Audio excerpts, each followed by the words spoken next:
going to start with a new chapter. But before we begin with the new chapter, I just want you to see this picture, my dear children. So, what can you see over here? I think you are very well aware of the cyclone, one of the most powerful cyclones that hit the Bangladesh as well as some parts of Kolkata, isn't it? And then again, how it reached Mumbai and ravaged and destroyed everything, isn't it? Can you guess that? I hope everyone can. Yes, the name of that cyclone is Amphan.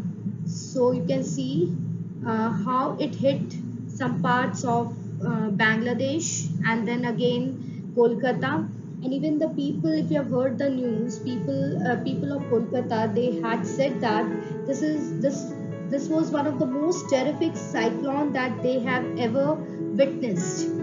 Okay, so you can see how the trees were uprooted and people were asked to evacuate that place, to leave that place and go somewhere else, isn't it? They had been taken into onto the safer place. They were shifted to the safer place so that their lives can be saved, isn't it? So we are going to read about one such cyclone that hit Odisha in October 1999 and killed thousands of people and devastated hundreds of villages, isn't it? So let's begin with the chapter.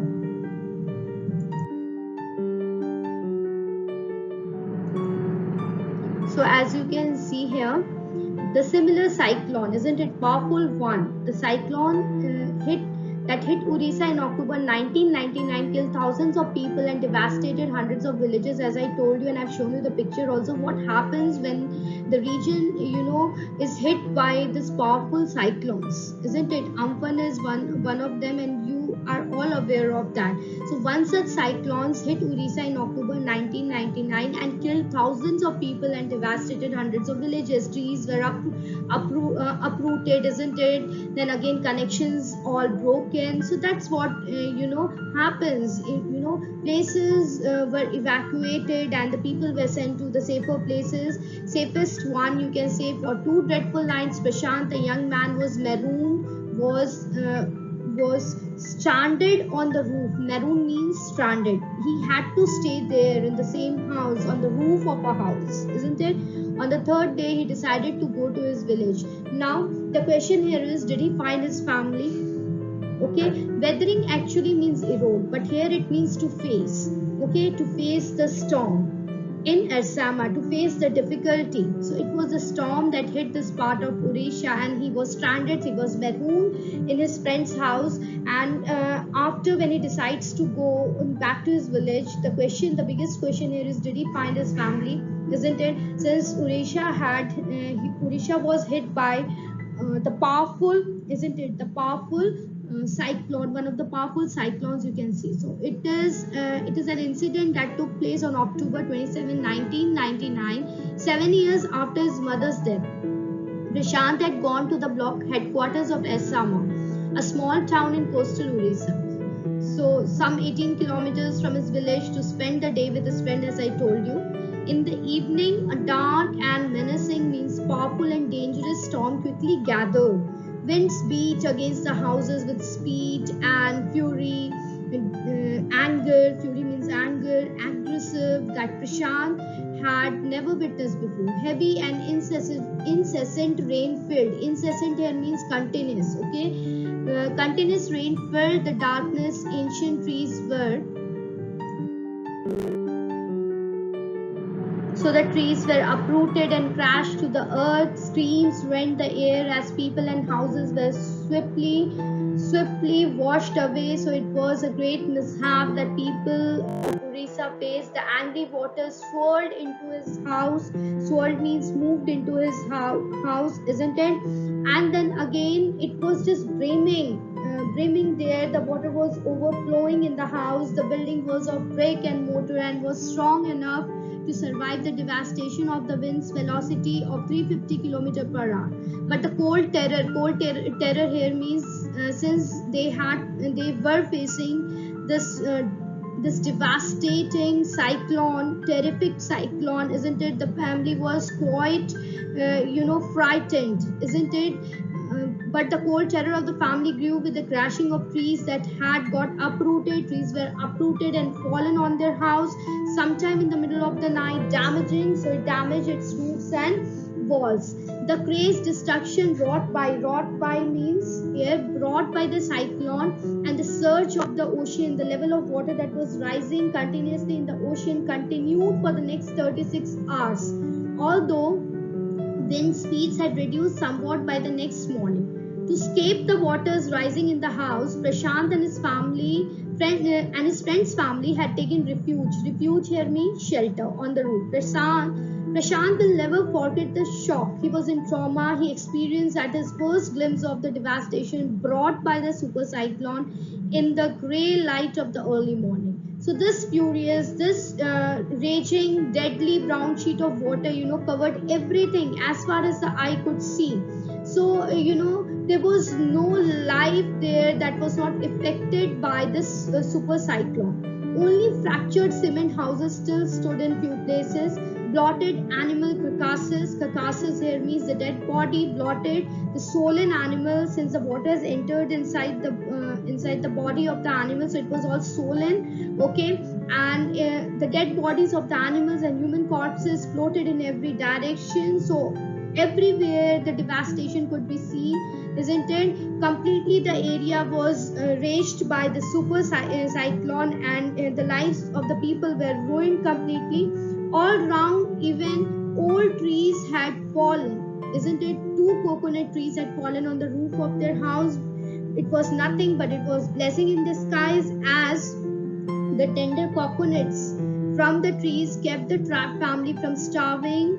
They had taken that coconut water, isn't it? And they saved themselves from starving in the several days that followed. For the next 2 days, Prashant sat huddled, means close to, okay? It means to sit close together, nestled together, okay, with his friend's family in the open on the rooftop.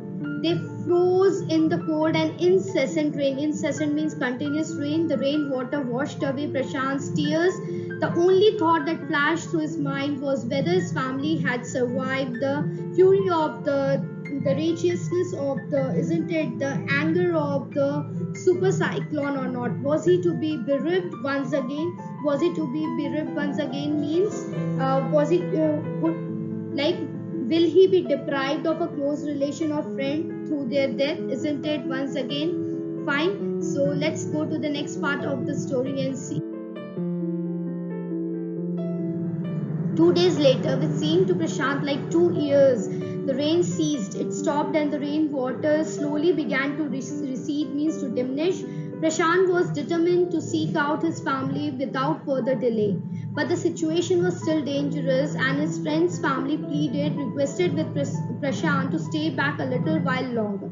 But Prashant knew he had to go. He equipped himself with a long, sturdy strong stick, and then started on his 18-kilometer expedition. Expedition here means journey back to the village through the swollen flood waters. It was a journey he would never forget. He constantly had to use a stick to locate the road to determine his path, isn't it, where the water was most shallow. At places it was waist deep and progress was slow. At several points he lost the road and had to swim even. After some distance he was relieved to find 2 friends of his uncle who were also returning to their village. They decided to move ahead together.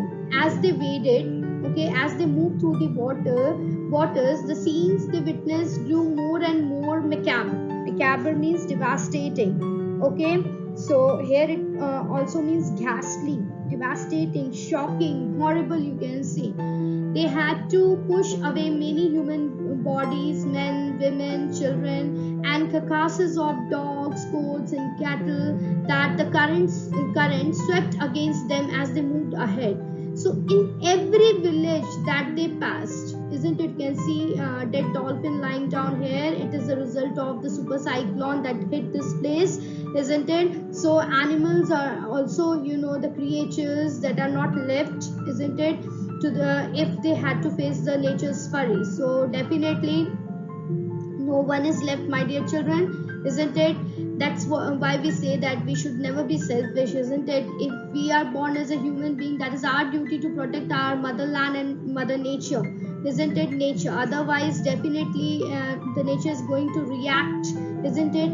If you have heard the Newton's third law, to every action there's equal and opposite reaction, isn't it? So whatever you give to nature, you will be given back, isn't it? So he was sure that his family could not have survived this catastrophe. Catastrophe means disaster, this accident, isn't it? Eventually, Prashant reached his village, Kalipura. His heart went cold. He was very frightened. Where their home once stood, there were only remnants, that is, remains of its roof. Nothing was left. Some of the belongings were caught, mangled, and twisted in the branches of trees that was curled and twisted in the branches of trees just visible above the dark waters. Young Prashant decided to go to the Red Cross, isn't it? Red Cross to seek shelter, to look for shelter, to look for his family. Among the first people he saw in the crowd was maternal grandmother. Weak with hunger, she rushed to him. She rushed to him, her hands outstretched, her eyes brimming. Isn't it? It was a miracle that she was alive. They had long given him up for dead. They thought that she might be dead, but then again she was alive. Quickly, word spread, and his extended family gathered around him and hugged him tight and relief. Prashant anxiously, eagerly scanned the motley. Scanned the motley here means diverse, damaged, battered group, isn't it? So motley means diverse. All he just hugged his extended family members, everyone there. His brother and sister, his uncles and aunts, they all seemed to be there. By the next morning, as he took in the desperate situation in the shelter, decided to get a grip over himself. He sensed a deathly grief settling upon the 2,500 strong crowd in the shelter. 86 lives were lost in the village. All the 96 houses had been washed away. It was their fourth day at the shelter. So far, they had survived on green coconuts, but there were too few to go around such a tumult of people. Tumult of means din, noise of people. Prashant, all of 19 years, decided to step in. So Prashant, who was 19 years old this time, decided to step in as a leader of his group, and along with his few representatives, he organized a group of youths and elders and went to jointly pressurize the merchant once again to part with his rice. This time the delegation, the representatives who went to the merchant, succeeded and returned triumphantly, victoriously, moving through the receding, diminishing water with food for the entire shelter. No one cared that the rice was already rotting. Branches from fallen trees were gathered to light a reluctant. The fire, which was the wood actually was drenched, isn't it? It was wet, so it couldn't be lit. Okay, it took time on which to cook the rice. For the first time in 4 days, the survivors at the cyclone shelter were able to fill their bellies. So his next task was to organize a team of youth volunteers to clean the shelter of filth, that is dirt, urine, vomit and floating carcasses. Carcasses, as I told you, the dead body corpses. And to tend the wounds and heal the wounds, provide proper treatment to the wounds and the fractures of the many who had been injured. On the 5th day, a military helicopter flew over the shelter and dropped some food parcels. It then did not return. The youth task force gathered empty utensils from the shelter.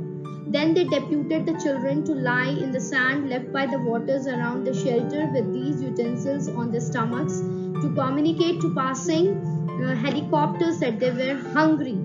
So that was the way they actually passed on their message, that they were hungry and that they need food. The message got through, and after that the helicopter made regular rounds of the shelter, airdropping food and other basic needs. Prashant found that a large number of children had been orphaned. He brought them together and put up a polythene sheet shelter for them. Women were mobilized to look after them. They were given a task, isn't it? They were motivated to look after them, while the men secured food and materials for the shelter. As the weeks passed, Prashant was quick to recognize that the women and children were sinking deeper and deeper in their grief, because that is not a simple thing, my dear children, isn't it? When the area is hit by cyclone, everything is devastated, destructed. So you can just imagine, children, they became orphans. So what would be the condition of these people? He persuaded means he forced the women to start working in the food for work program started by the NGO. NGO, you all know, isn't it? Non-government organization. And for the children, he organized sports events so that they could be rejuvenated and brought back to normal life, that is normalcy. He himself loved to play cricket, and so he organized cricket matches for children. Prashant engaged with other volunteers in helping the widows and children to pick up the broken pieces of their lives, means to bring back their lives at normalcy once again. Prashant's group believed orphans should be resettled in their own community itself, possibly in new foster families. Foster families means those, those widows, those who don't have their own children, and their, family witnessed, the mishaps. So in that case, it was the decision, isn't it? They have come up with the idea that the foster families, the children, the childless widows must be given those children, so that proper care could be provided and they could get a new family. It is 6 months after the devastation of the super cyclone. This time Prashant's wounded spirit has healed simply because he had no time to bother about his own pain. His handsome, youthful face is what the widows and orphan children of his village seek out most in the darkest hour of grief. Yes, my dear children, when you help others, the immense satisfaction that you get by helping others, cannot be spoken in terms of words. It's very hard to express that feeling. The only thing I can say is that gives you immense satisfaction. Thank you. I hope you have understood the chapter. Thank you. Take care of yourselves.